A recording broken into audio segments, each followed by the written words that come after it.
In the dark of winter in a godforsaken little town, Mark Andrews was dying. Under the flashing lights of the Bright Mart supermarket sign, he breathed his last. The wind hissed around his inert figure, and people hurried past, cowering against the cold, without noticing. Or they did, but turned their faces away. The universal gesture that separates the visible from the invisible. Across the street, Rachel Harper, filling up her car after another frustrating day in court, saw the motionless body and hesitated. She didn't know it, but that instant would change her life forever. Mark Andrews' story wasn't just his, it was the story of an entire city. It was the story that no one wanted to tell, because no one wanted to believe it was true. Rachel Harper, 35, woke up that Monday with the same sense of defeat she had carried since she started working as a public defender in the town of Fairhaven, Massachusetts. The small community was mired in problems, drugs, unemployment, and,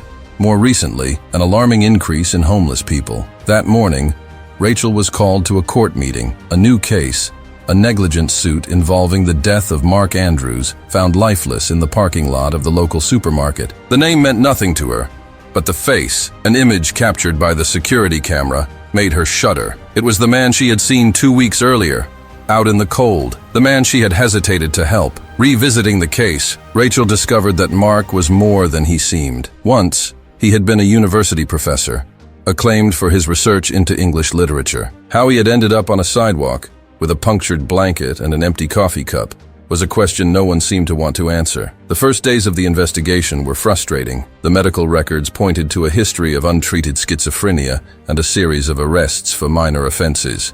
Stealing food, trespassing. Another lost case, commented the prosecutor, but Rachel sensed something different. What had happened to Mark was no accident. Someone had failed him. Rachel Harper felt the weight of her decision when she sat down to study the evidence in Mark Andrews' case. The pile of documents was disorganized, with vague medical reports, repetitive police reports, and a cold death certificate, hypothermia. She knew her job as a public defender wasn't simple, but something about Mark's case provoked her differently. It wasn't just about negligence, it was about a system that had allowed him to disappear before he even died. The challenges began even before she entered the courtroom. The city was divided. Some supported her initiative, believing that Mark's death symbolized a moral failing of society. Others, like the mayor, saw the case as a direct attack on local government, a financial and political burden that would only bring more problems. Rachel encountered resistance from almost all sides, but she also began to find unlikely allies.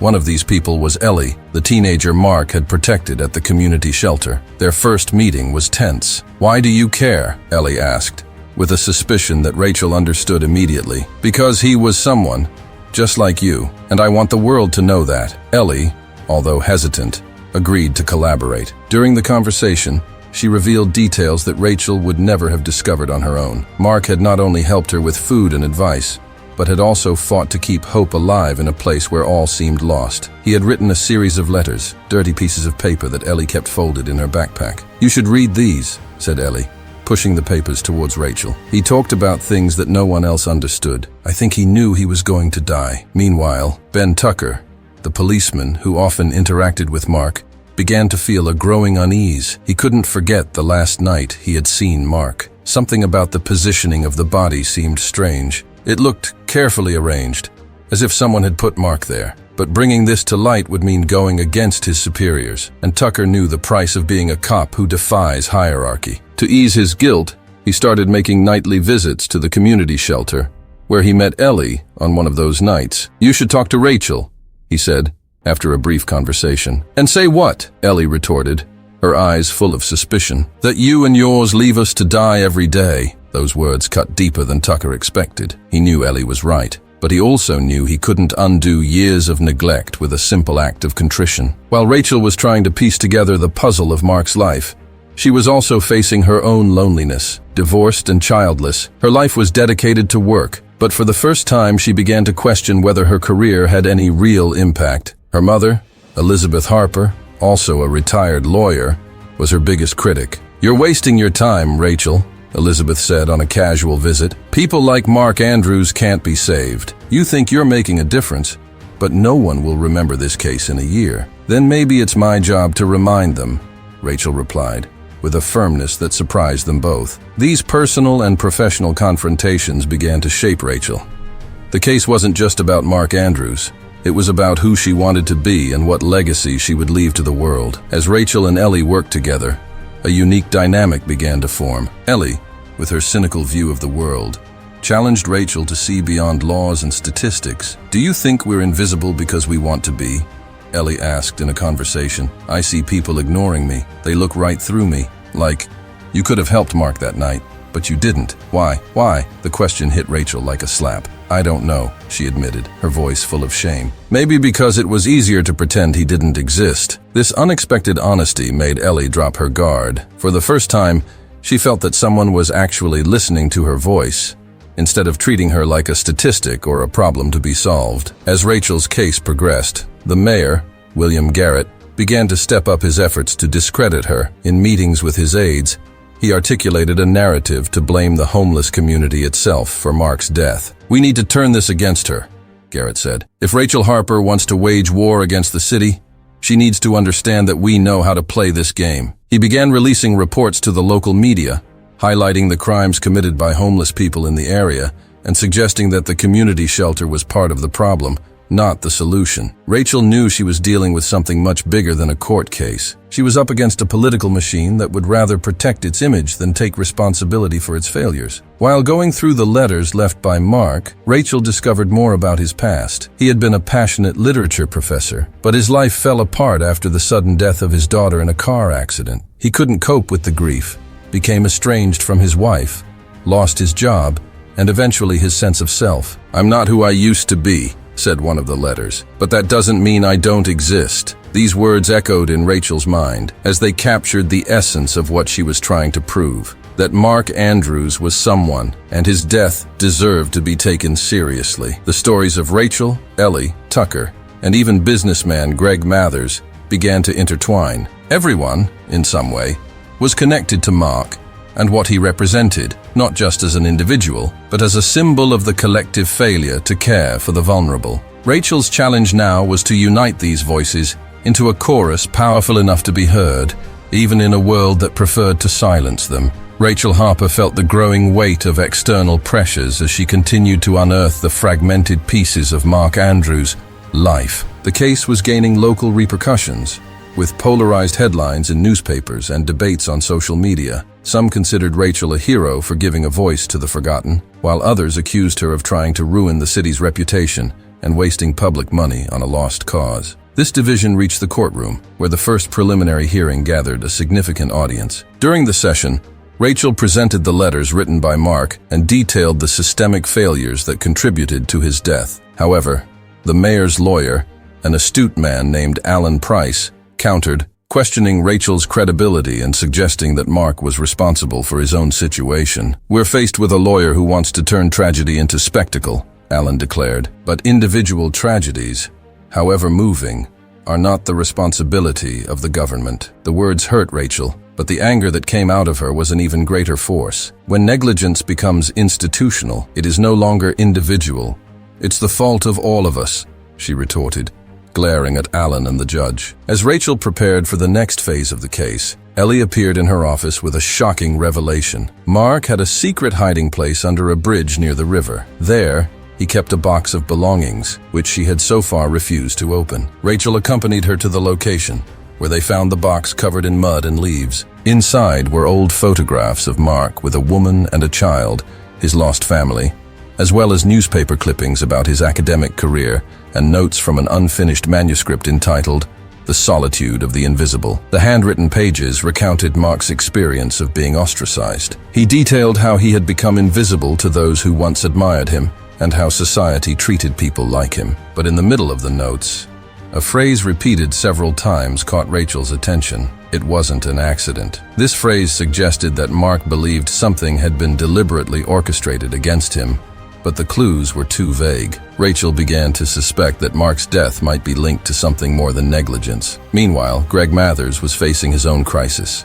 The negative publicity surrounding Mark's case was starting to affect Brightmart's business. He was called to a press conference, where he tried to minimize the company's responsibility, but was confronted by a journalist who pointed out the history of complaints against the management of the parking lot, including the installation of metal bars on benches to keep out homeless people. Greg's tension increased when Rachel discovered internal company documents showing that Mark had been kicked out of the parking lot by a security guard hired weeks before his death. This security guard, pressed by Rachel in an informal interview, revealed that Greg had ordered that any homeless person be removed without exception. The revelation infuriated Rachel. He knew these people had nowhere to go and chose to ignore them, she told Ellie. Ellie, however, seemed more interested in something she found in Mark's manuscript. One of the notes mentioned a shady deal between the city council and local businessmen to prevent the city's shelters from receiving adequate funding. As Rachel dug deeper, Ben Tucker faced a growing dilemma. He knew he had lied in the report on the night of Mark's death. Officially, the death was recorded as a non-suspicious event, but Tucker remembered details he hadn't mentioned, marks on Mark's body that didn't match simple exposure to cold. After weeks of hesitation, Tucker finally went to Rachel. In a meeting in her office, he confessed that there was more to the story. "I lied in the report," he admitted, avoiding looking at Rachel. Mark had bruises on his arms, as if someone had held him down or dragged him. It didn't look like he just lay there and died. Rachel stared in shock. "Why are you telling me this now?" "Because I'm tired of being part of the problem," replied Tucker. This information led Rachel to review the case from a new perspective. If Mark had been assaulted, who was responsible?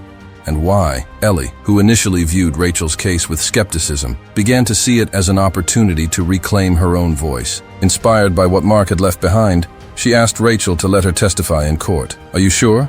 Rachel asked, fearful of exposing Ellie to a public attack. "I am. No one has ever listened to me before. Maybe it's time to change that." Ellie worked with Rachel to structure her testimony, telling of Mark's kindness, his daily struggle, and the impact he had on her life. But Ellie also began to question Rachel about her own motivation. "Are you doing this for him or for you?" The question made Rachel pause. Perhaps Ellie was right. Part of her was trying to fill a personal void with Mark's case, but that didn't diminish her conviction that the story needed to be told. As the case intensified, Rachel realized that she faced more powerful enemies than she had imagined. The city threatened to cut funding to the community shelter if it continued to support the investigation. Greg Mathers began suing Rachel for defamation, and Alan Price used aggressive tactics to discredit Ellie, claiming she was an unstable witness because of her history of substance abuse. However, Rachel found unexpected support from Tucker and a group of citizens who began to mobilize in defense of the case. The city, which had previously seen the case as a burden, began to be forced to face the reality of its own negligence. Rachel knew that Mark's case would not be easy to win, but for her, it wasn't just about legal justice. It was about moral justice. The town of Fairhaven was boiling. The case of Mark Andrews, which had begun as a silent tragedy, was now the epicenter of debates in newspapers, social networks, and even on local radio shows. People began to question their own attitudes and the way they treated those living on the margins. But the increased visibility brought consequences that Rachel Harper could not have foreseen. On the morning of a critical hearing, Rachel arrived at the courthouse with Ellie by her side. Outside, protesters gathered in two distinct groups, one holding placards demanding justice for Mark, and the other calling for an end to the media spectacle that they said was tarnishing the city's reputation. Rachel knew that the case had gone beyond the courtroom and now symbolized something bigger, but also something more dangerous. Inside the courtroom, Alan Price stepped up his strategy, presenting evidence that suggested Mark Andrews had engaged in violent behavior in the past. He brought in a witness, a security guard from another supermarket, who claimed that Mark had attacked customers in a psychotic break. "We're dealing with a man who was, to say the least, unstable," Price told the judge. "While it's tragic, we can't blame the town hall for events that were completely out of their control." Rachel remained calm, but inside, indignation boiled over. On reviewing Mark's records, she knew that the incidents described by the security guard didn't tell the whole story. Mark had had seizures, yes, but they were the result of his untreated schizophrenia, a condition that the system had ignored for years. While the court was debating Mark's past, Greg Mathers was facing a crisis in his personal life. The scandal had directly affected his finances and, worse still, unearthed old family traumas. His younger brother Derek had died on the streets years ago, but Greg had always avoided thinking about it. One night, after several shots of whiskey, Greg rummaged through his drawers and found a letter that Derek had written before he disappeared. In the letter, Derek described his struggle to get help, mentioning that he had reached out to Greg several times but had been ignored. The words haunted Greg. For the first time, he began to question his own decisions. Was he, as Rachel had suggested, part of the problem? Guilt began to eat away at his defenses. At the next hearing, Ellie finally took the witness stand. Despite Price's fierce opposition, Rachel managed to ensure that she was heard. "Did you know Mark Andrews?" Rachel asked. "Yes," Ellie replied, her voice shaking. "He was the only person who treated me like people when no one else did." Ellie told stories about how Mark had helped her, sharing food and even teaching her to read poems. She revealed the letters he had written, including one that talked about wanting to be remembered. "He said it was as if we were made of smoke," said Ellie, with tears in her eyes. "You look, but you don't see." I think that's what he wanted to change. He wanted people to really look. Ellie's sincerity moved the court, but Price didn't hesitate to attack her during the questioning. "Have you ever used drugs, miss?" he asked. "Yes," Ellie replied, trying to keep her composure. "Then how can we trust your word?" Rachel quickly intervened, arguing that Ellie's past didn't invalidate her experience. "What we're hearing here isn't about perfection," Rachel told the judge. "It's about humanity." Meanwhile, Ben Tucker had decided that he could no longer remain silent. He arranged a meeting with Rachel to tell her everything he knew. "In the report I handed in on the night of Mark's death, I omitted something important," he began, visibly nervous. "I saw marks on his arms, as if he had been dragged. What's more, I heard rumors among the officers that someone tried to forcibly remove him from the parking lot that night." Rachel was stunned. This confirmed what she had begun to suspect. Mark hadn't simply died of hypothermia. There was more to the story, and Tucker was willing to testify to expose the truth. As Rachel reviewed the new statements, Ellie mentioned something that seemed insignificant, but would change the course of the case. "Mark always talked about a guy in a gray suit," she said casually. Rachel, intrigued, began to investigate. Cross-referencing the supermarket's security records with the approximate times of Mark's death, she found something surprising. An unidentified man wearing a gray suit had been captured on camera just minutes before Mark's body was discovered. Rachel asked the local police for the man's identity, but was met with resistance. There was something or someone trying to hide the truth. With the new information in hand, Rachel knew she was getting closer to finding out what really happened to Mark, but she also knew that this put herself and Ellie at risk. She began to receive anonymous threats, messages insinuating that she should drop the case. That night, sitting in her apartment, Rachel reread one of Mark's letters. "If you give up on us, who else is going to fight? We're not just numbers, we're people." Rachel decided she wouldn't back down. She arranged a press conference to expose the irregularities she had uncovered, knowing that this would attract more enemies, but it would also bring more allies. "They think they can silence Mark's story," she said to Ellie before leaving. "But now it belongs to all of us." The courtroom was packed. The room overflowed with journalists, onlookers, and protesters, all waiting for the explosive testimony that Rachel Harper had promised to reveal. The case of Mark Andrews had gone beyond the local sphere.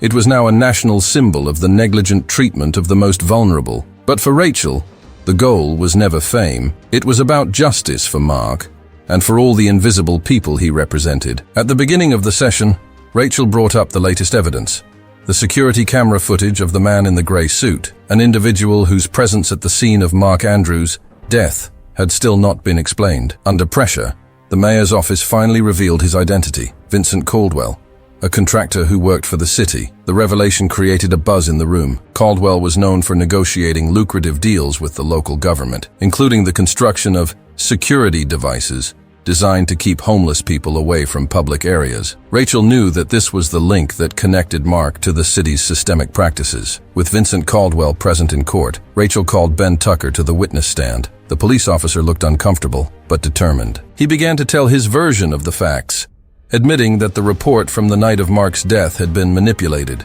"I saw marks on Mark's arms, as if he had been dragged," said Tucker, "and I heard other officers talking about cleaning up the parking lot that night." The order came from above. The judge ordered a silence in the room while Rachel pressed Tucker for more details. "Do you have any idea who gave that order?" she asked. Tucker hesitated, but finally answered. "Vincent Caldwell was there that night. He spoke to the security guards before everything happened." After Tucker, Ellie was called back to the bank. This time, her voice was firmer. She told how Mark had mentioned Caldwell in their conversations. "He said that Caldwell wanted to get us all out of the way. that it didn't matter what he had to do. Rachel knew that Ellie was taking a risk by exposing Caldwell directly, but the impact of her statement was devastating. Caldwell stood up, trying to interrupt her, but the judge ordered him to remain silent. "You don't know anything about what happened," shouted Caldwell, furious. Ellie glared at him sternly. "I know you killed him, and I know he knew you'd do it." As the tension grew, Greg Mathers unexpectedly entered the courtroom. He looked haggard,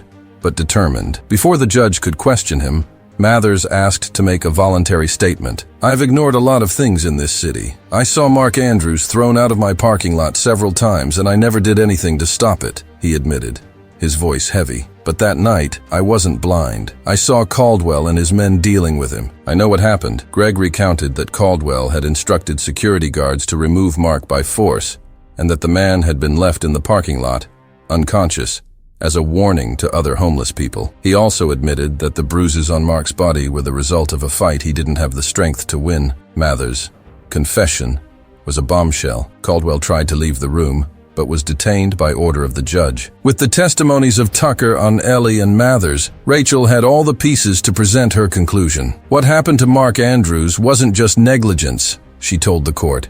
It was institutional murder. He didn't die because he was homeless. He died because the people in power decided he didn't deserve to live. Alan Price tried to counter-argue, but the combination of evidence and testimony was overwhelming. Caldwell was formally charged with negligent homicide, and the city council was forced to admit its connivance with practices that put lives at risk. Outside the courtroom, the effect of the revelations was immediate. Demonstrations took to the streets of Fairhaven, with residents demanding systemic change. The national attention brought enough pressure for the mayor to resign, and funds previously diverted from social assistance began to be redirected to homeless support programs. Rachel, sighing exhausted, sat next to Ellie in a coffee shop after the trial. "Do you think this will change anything?" Ellie asked, still skeptical. "Maybe not everything, but it's a start," Rachel replied. In the end, Rachel achieved what seemed impossible. A public memorial was erected in honor of Mark and the other invisibles who had lost their lives on the streets of Fairhaven. During the ceremony, Ellie read a passage from Mark's manuscript. "We are made of smoke. We are seen for an instant, but we disappear when the wind changes. What I wish most is that, before we disappear, someone really sees us." The words echoed through the crowd, leaving tears in the eyes of many. For Ellie, Rachel, and everyone who had fought, this was not just a legal victory, but a victory for humanity. Winter gave way to an unexpectedly warm spring in Fairhaven, as if the town was finally emerging from a long period of dormancy. For Rachel Harper, the victory in Mark Andrews' case was a milestone, but not the end. She knew that the problems she had faced would not be solved with a single trial. Still, something had changed. City Hall, now under new leadership, had begun significant reforms. Misappropriated public funds were recovered and used to create new homeless support programs, including an expansion of the community shelter where Mark had found refuge. The program, named the Mark Andrews Foundation, became a symbol of renewal and responsibility, helping dozens of people rebuild their lives. Among them was Ellie. She finally got a place at the shelter, where she began attending an educational program and working as a volunteer. With Rachel's support, she found a new perspective on life, although she still carried emotional scars from her journey. "Mark taught me that we need to be seen, but you taught me that we also need to fight to be heard," Ellie told Rachel during one of their conversations. For Rachel, the case was transformative. Before, she saw herself as a frustrated lawyer, fighting against a system that seemed immutable. Now, she recognized the impact she could make. She decided to dedicate her career to similar cases, defending people who were invisible to the world, but who had stories that needed to be told. A month after the case closed, Rachel was invited to give a talk at a national conference on social justice. During her speech, she recalled Mark's words, "We are made of smoke, but maybe, if we pay attention, we can see each other before we disappear." She ended with a message that left the participants speechless. What matters most is not just seeing, but acting. We can't change Mark Andrews' past, but we can make sure it isn't forgotten. Ben Tucker left the police shortly after the trial. Although his testimony had been crucial in exposing the truth, he felt he needed to distance himself from an institution that, for so long, had condoned practices he now despised. He went on to work as a consultant for a local NGO that offered support to former homeless people. During a visit to the shelter, he met Ellie for the first time since the trial. "You look different," he commented. seeing a light in her that had previously seemed dim. "And you too," Ellie replied, with a slight smile. Although the guilt over what had happened to Mark never completely left him, Tucker found a purpose in helping others escape the same fate. Greg Mathers sold Brightmart and used the money to fund a reintegration program for homeless people in the city. He started attending weekly meetings at the community shelter, sharing his story and listening to the stories of others. During one of these meetings, Greg met Ellie. He apologized, not only for his actions, but for all that Mark and others had suffered because of people like him. "I will never ignore someone like you again," he promised. Ellie started writing, inspired by Mark's letters and her conversations with Rachel. A year after the trial, she published an article in a local newspaper entitled "The Invisible Among Us." The text went viral, gaining national attention. In the article, she wrote, "We are not invisible because we want to be. We are invisible because people choose not to see us. But now, you no longer have that excuse. You have seen us, and it's time to do something about it." The success of the article led to Ellie being invited to speak at schools and community events.